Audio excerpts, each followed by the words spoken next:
जब भी हम भगवान को सच्चे मन से पुकारते हैं और उन्हें याद करते हैं, अच्छे कर्म करते हैं, तो भगवान हमारी सहायता करने किसी न किसी रूप में जरूर आते हैं।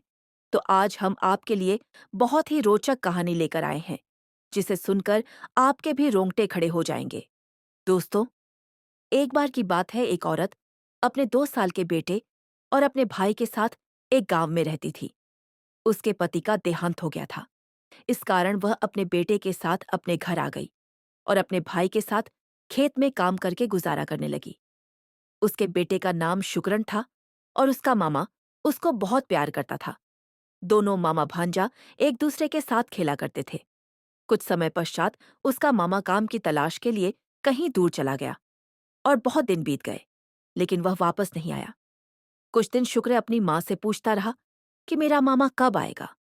उसकी माँ उसको बताती है कि वह बहुत जल्दी लौट आएंगे। वह पैसे कमाने के लिए गए हैं। लेकिन जब वह वापस नहीं लौटा तो शुक्र बहुत परेशान रहने लगा। सारा दिन रोता रहता था और बहुत उदास रहने लगा। उसकी माँ उसे ऐसा देखकर बहुत दुखी होती थी। एक तो उसे अपने भाई का दुख था कि पता नहीं उसका भाई जीवित भी है या नहीं, और ऊपर से उसका बेटा भी बहुत उदास रहता था। वह शिव की पूजा किया करती थी, तो उसने अपने बेटे से कहा कि बेटा, जब तक तुम्हारे मामा नहीं आते, तुम शिव भगवान से बातें किया करो और उनको अपना मामा कहकर पुकारा करो। वह बच्चा बहुत बोला था और बहुत सच्चे दिल का था, तो वह ऐसे ही करने लगा, जिससे उसके मामा की याद उसे कम सताने लगी। और जब भी वह दुखी होता, तो महादेव के सामने बातें किया करता था। एक बार उसकी माँ बहुत बीमार हो गई, तो उनके घर पर खाने को कुछ नहीं था।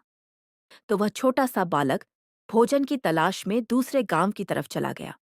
तो उसे रास्ते में एक सेब का पेड़ दिखाई दिया। सेब के पेड़ के नीचे शिवलिंग रखा हुआ था और उस गांव वाले उस शिवलिंग की पूजा किया करते थे। तो बच्चा जब सेब तोड़ने लगा, तो उसका हाथ सेब तक नहीं पहुंचा। वह बार बार कोशिश करता रहा, लेकिन उससे सेब नहीं टूटी। वह बहुत भूखा था और बोला था, तो उसे कुछ नहीं सूझा। वह शिवलिंग पर चढ़कर सेब तोड़ने लगा, लेकिन फिर भी उसका हाथ नहीं पहुंचा। इतने में कुछ गांव वाले वहां पर आ गए और उन्होंने शुक्रन को बहुत जोर से धमकाया और कहा कि तुमने यह क्या कर दिया। भगवान तुम्हें माफ नहीं करेंगे और साथ में हमारे गांव वालों को भी इसकी सजा मिलेगी। तुम शिवलिंग के ऊपर क्यों चढ़ गए? लेकिन दोस्तों, वह बालक गर्मी की वजह से पसीने से लथपथ था। जब वह शिवलिंग पर चढ़ा, तो कुछ पसीने की बूंदें शिवलिंग के ऊपर गिर गई, जिसे देखकर भगवान को उस पर बहुत दया आ गई कि मेरा भक्त भूखा प्यासा फिर रहा है। पसीने से कैसे भूखा प्यासा फिर रहा है? शुक्र गांव वालों के चिल्लाने से बहुत डर गया और वह वहीं बैठकर रोने लगा। जब सभी गांव वाले वहां से चले गए, तो भगवान वहां पर प्रकट हुए, एक साधारण से रूप में, और बोले, तुम्हें क्या चाहिए? उसने कहा, कुछ नहीं, मुझे बहुत भूख लगी है, मुझे कुछ खाने को चाहिए। तो भगवान ने उसे सेब तोड़कर दी और कुछ समय पश्चात भगवान ने कहा कि तुम्हें जो चाहिए मांग लो। और भगवान ने अपना असली रूप धारण कर लिया। तो बच्चे ने कहा कि मेरी माँ को ठीक कर दो, वह बहुत बीमार है। और भगवान ने कहा, बस इतनी सी बात, कुछ और मांग लो। तो उसने कहा कि मेरे मामा वापस आ जाए। तो भगवान ने उसको कहा कि बहुत जल्दी तुम्हारे मामा वापस आ जाएंगे। बच्चा बहुत खुश हो गया और जब वह घर गया, तो उसने देखा कि उसकी माँ बिल्कुल ठीक हो गई है और उसने अपनी माँ को वह घटना बताई जो उसके साथ घटना घटी थी। उसने अपनी माँ को बताया कि भगवान ने मुझे सेब तोड़कर दी और मुझे कहा कि तुम्हारे मामा जल्दी वापस आ जाएंगे। यह सुनकर एक बार तो उसकी माँ बहुत खुश हुई और फिर उसकी आंखों में आंसू आ गए कि हे भगवान, तूने बच्चे को यह कैसा वादा कर दिया है। कुछ दिनों बाद भगवान उसके मामा का रूप धारण करके उसके घर के बाहर आए और जोर से आवाज लगाई, सुकन, मेरे भांजे कहाँ हो? मैं आ गया हूं। तो उसकी माँ दौड़कर बाहर आई और अपने मामा की गोद में चढ़ गया।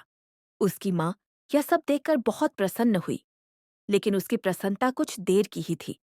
कुछ देर बाद वह सोचने लगी कि मेरा भाई तो इस दुनिया में नहीं है। जब रात हो गई, तो वह समझ गई कि यह मेरा भाई नहीं है, ये खुद भगवान उसका रूप धारण करके आया है। तो वह भगवान के पास जाकर उसके चरणों में बैठकर जोर जोर से रोने लगी।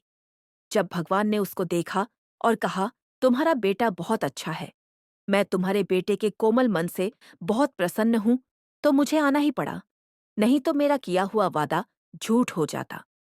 अगले दिन सुबह भगवान शुक्रण से कहता है कि मैं शहर वापस जा रहा हूँ। पैसे कमाने के लिए वहां पर मेरा बहुत बड़ा काम है। मेरा जाना जरूरी है। जब भी तुम्हें मेरी याद आए, तो तुम मुझे दिल से पुकार लेना। मैं तुम्हारे पास जरूर आ जाऊंगा। और ऐसा कहकर महादेव वहां से चले जाते हैं और उस बच्चे और महादेव का रिश्ता जन्म जन्मों का जुड़ जाता है। तो दोस्तों, देखा कैसे जब हम सच्चे मन से भगवान को पुकारते हैं तो वह चले आते हैं। धन्यवाद।